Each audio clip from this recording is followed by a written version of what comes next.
If you will get better, everything will get better for you. What a clear message that was for me. He said, if you'll change your philosophy, if you'll change your habits, if you'll refine your thinking, if you'll change and accept some new disciplines, if you'll turn the corner where you've been in the past, go for a new life for the future, he said all kinds of remarkable things will happen for you if you will change. Here's what we must learn to do. I didn't go to work to try to change circumstances. I went to work to try to change myself. And I picked up that promise. My teacher shared with me that if I would change, my income would change. If I would change, my bank account would change. If I would change, my future would change. And sure enough, his promise came true for me. You know, the companies were about the same. What they paid was the same. Circumstances around me were the same. You know, my negative relatives were the same. But I was not the same. That's how my life changed. Things started working for me, changing my life all those years ago. We don't have to change what's going on out there. That's the wind that's blowing. All we have to do is change what's going on in here. And now there's several ways to do that. The first subject he called personal development. We must learn from personal experience.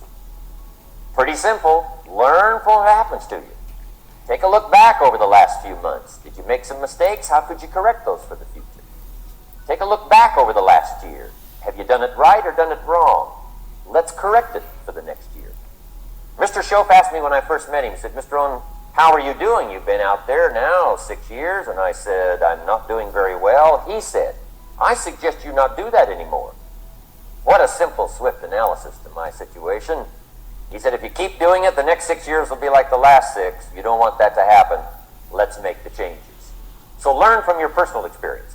Second, other people's experiences. That's me, other people. That's your teacher. That's your friends and colleagues. The people you meet that can pass along to you their experiences, what's happened to them, the mistakes they made, how they corrected them, how they changed their health, and changed their bank account, and changed their income, and changed their future. Other people. Now, there's two kinds of people to learn from. One is failures. It's too bad failures don't give seminars, right? That would be valuable. Have them tell you how they lost it all and threw it all away, threw their health away, and threw their friendships away, and things didn't work out well. That would be valuable. But now then, we must also learn from positive people that have done well. They've got the health, and so we ask them, how did you become so healthy? They've got the skills, so we ask them, how did you become this skillful? They've got the income, so we ask them, how did you get here in such a short period of time? So now, here's what's important in personal development. In learning from other people, we learn, number one, by observation. We learn what we see. We watch people that are successful in what they do. In sports, we watch their disciplines. In business, we watch their disciplines. Second, we learn by what we hear. Learn by listening. And then listen to the sermon on Sunday morning. Listen to the lectures. Listen to the teacher.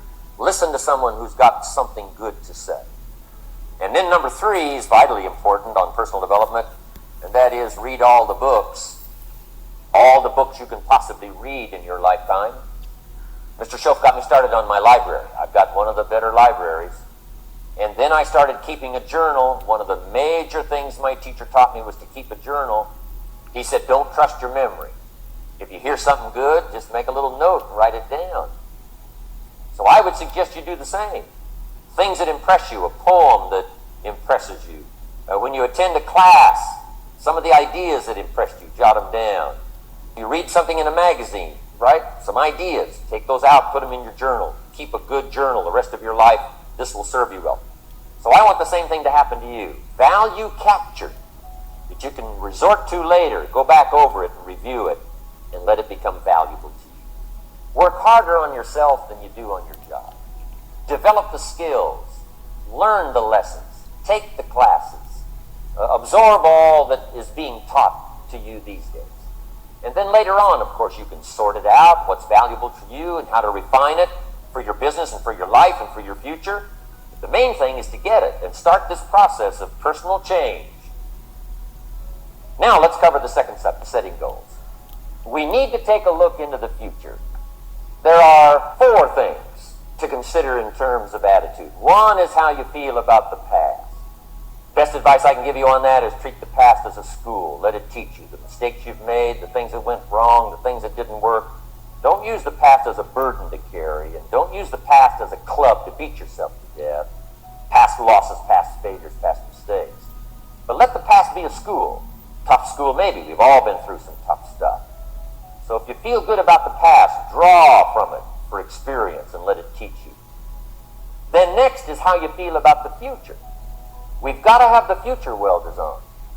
The future is called the promise. The promise of the future can be an awesome force. Designing the future. There's two ways to face the future. One is with apprehension, and the other is with anticipation. I promise you, in my travels around the world, most people face the future with apprehension. And here's why. They don't have it well designed. They've sort of left that up to someone else to fix. But here's the best way to face the future, with anticipation. You can face the future with anticipation if the future is clear, if the future is well designed. In setting goals, it's very simple. Number one, decide what you want. You just take a little time. You sit down and say, what do I want?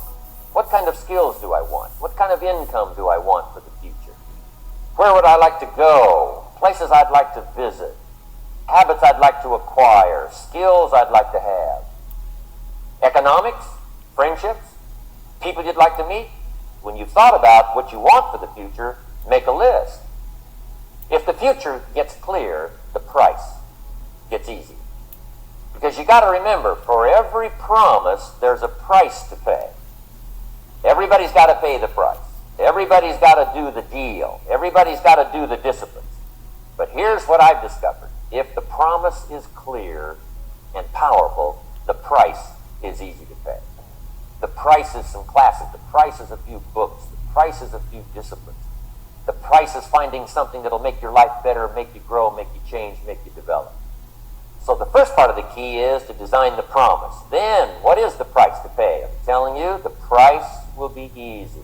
If you'll make the promise of the future clear for yourself, all of the values of life that you could possibly want, and be serious about it, I promise you it's an easy price to pay. Anybody can pay it.